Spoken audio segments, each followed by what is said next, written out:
Joann filed for bankruptcy in March of 2024.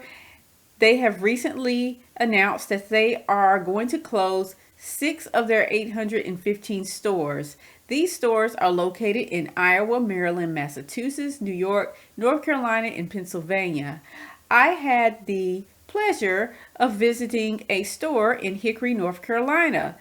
I thought that it would be a wonderful idea if we could take a look at the store and the surrounding area to try to think of some reasons why this particular store may have been given the axe. So without further ado, let's get into it. Before we even get into walking through the store, we have to talk about the town of Hickory itself.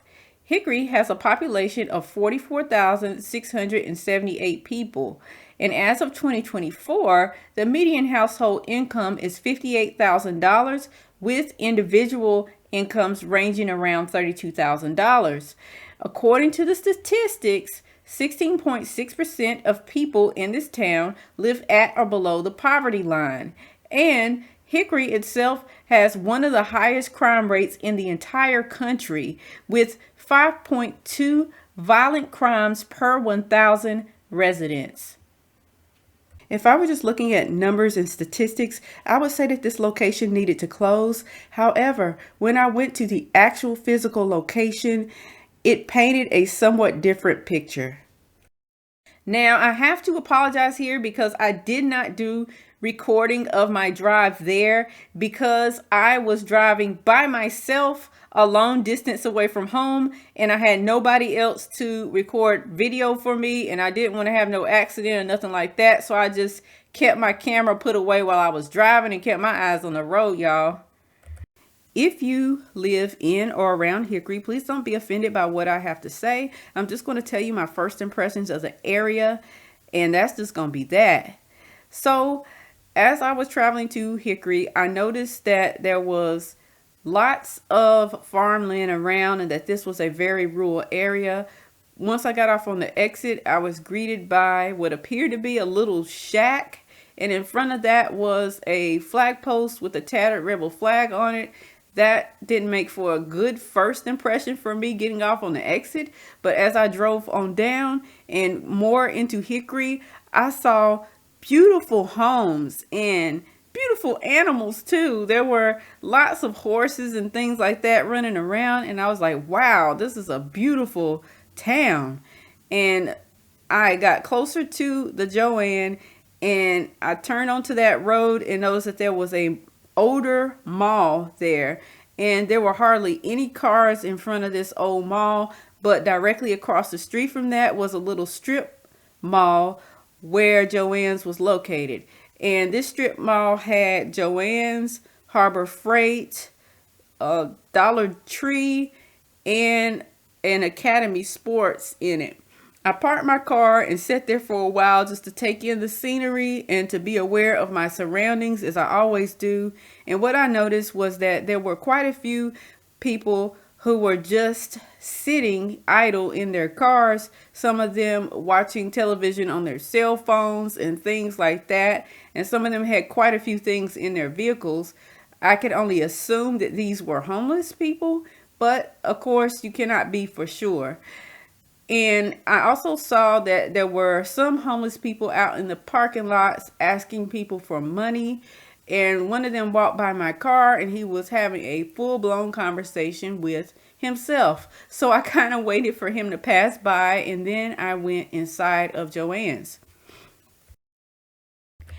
As I walked in, there was a lady coming out empty-handed, and she complained to me that the store was no longer allowing you to get cut fabric. Instead, you had to buy the entire bolt. Everything in the store was marked at 70% off, with select items being at 80% off.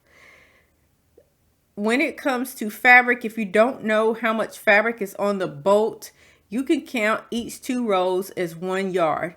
And on average, a small bolt of fabric will have 15 yards on it.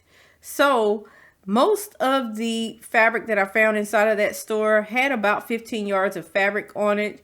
And if you were buying a fabric that was originally $13 a yard, you'll be spending $4 for each yard. So altogether, you will be walking out with a bolt of fabric for $60. That is a lot of money to some people, so they wouldn't be purchasing a bolt. That is why more than half of the store was still full of fabric, but there were still some good deals to be had. Most of the aisles inside of the store were emptying out, but I noticed that the sewing and notions aisles were still full of notions. The only problem was that the prices were high. When prices are marked up so much above the retail price, when you put those items on sale, it only makes them a regular price. And even with certain items being marked at 70% off, that only made them slightly below the regular sales price. So I can kind of understand why Joann's is in trouble, because their prices are just marked too high, and you pretty much have to use a coupon in order to get the items for regular price at many of the store locations. I can't make a full video just being negative the whole time.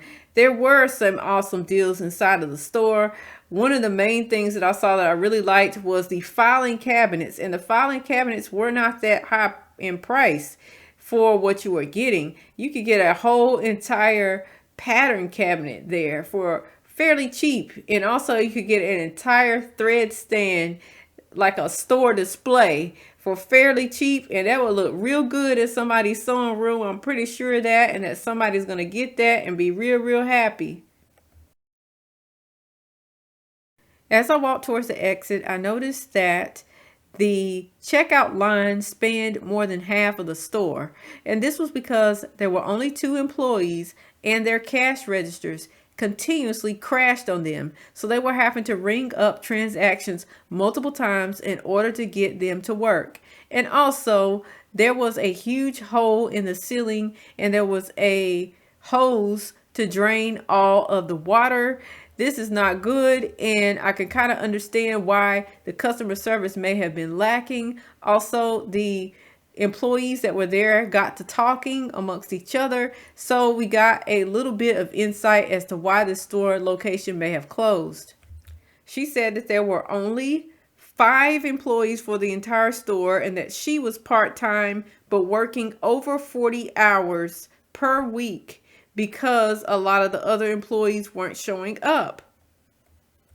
Yelp reviews for the Hickory store are terrible, but I know that some of that it can be attributed to only having 5 employees who are completely overwhelmed and not given a working environment where everything is working as it should be. I just want to read to you a few of the comments about this location from Yelp. It says, came to purchase 4 sets of 2-yard fabrics for a blanket. After describing the request to the manager, she proceeded to make comments under her breath. When the fabric was not long enough to complete the request, she complained again, even though it was not our fault. The last straw was making rude comments about a member of our group. They lost a customer. And I'll read one more comment. I paid and registered for a sewing class online. I drove 45 minutes just to be told that I was the only one that registered, and therefore the class was canceled.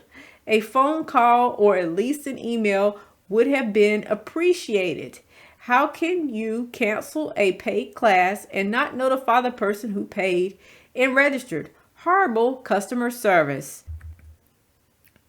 Overall, I think that the store closing can be attributed to 2 main factors. First would be economics, and second would be customer service. When you have an area that is not all that wealthy, the people will go to stores that provide essentials first, and then all of the non-essential items will be pushed to the back. Joann's only gets 3,000 visitors per month, but the Harbor Freight right next door gets 16,000 visits per month. And I'm pretty sure you would need to visit a Harbor Freight if you needed tools or had any type of problems in your house that needed fixing. And then Beside that, I forgot to mention it, but there is a Dollar Tree. And the Dollar Tree gets 35,000 visits per month.